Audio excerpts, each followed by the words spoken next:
Bonjour, aujourd'hui on va parler des peurs, des angoisses et des manques de confiance. La différence qui existe entre ces trois comportements. Si on commence par les manques de confiance, c'est très souvent un mécanisme qui nous a été transmis par nos parents. Où on a des parents qui avaient très peu confiance en leurs capacités et leurs qualités, ou alors on a eu une famille qui n'a pas été très valorisante. On a besoin, quand on est enfant, de s'entendre dire « je suis fier de toi, c'est bien ce que tu as fait, continue ». On a besoin en réalité de se sentir poussé vers le haut.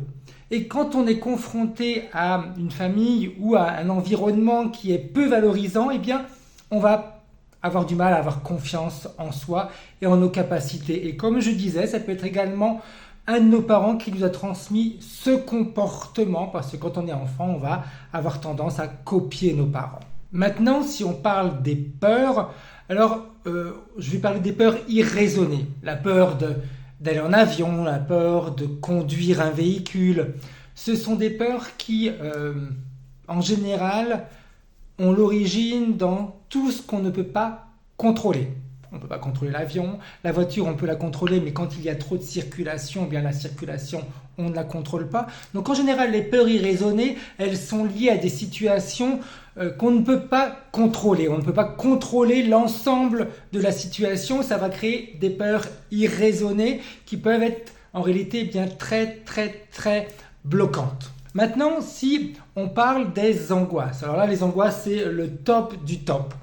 Simplement parce que les angoisses sont dues très souvent, ça c'est moi qui ai classé ces trois comportements de cette manière-là. Les angoisses, elles sont dues au fait qu'on est toujours en train de se projeter dans des situations qui ne sont pas encore arrivées. Donc on va toujours avoir tendance à voir le pire dans une situation, mais une situation qui n'existe pas encore. Donc ça nous angoisse, on va s'angoisser pour quelque chose qui n'existe pas, pour quelque chose qui pourrait arriver si telle et telle chose ne se mettent pas en place. Donc les angoisses, elles sont vraiment liées au fait de se projeter dans un avenir qui n'existe pas et de refuser de regarder ce qui se passe dans le présent et ce que l'on fait dans le présent pour éviter que ce qui pourrait nous angoisser se manifeste dans notre avenir. Donc, j'aime bien classer ces trois comportements de cette manière-là. Les manques de confiance, c'est dû à une famille ou un environnement qui ne nous a pas valorisés. Les peurs, ce sont dû à des situations qu'on ne peut pas complètement contrôler. Et les angoisses, ce sont des situations qu'on ne vit pas dans le présent, on se projette tout le temps dans l'avenir.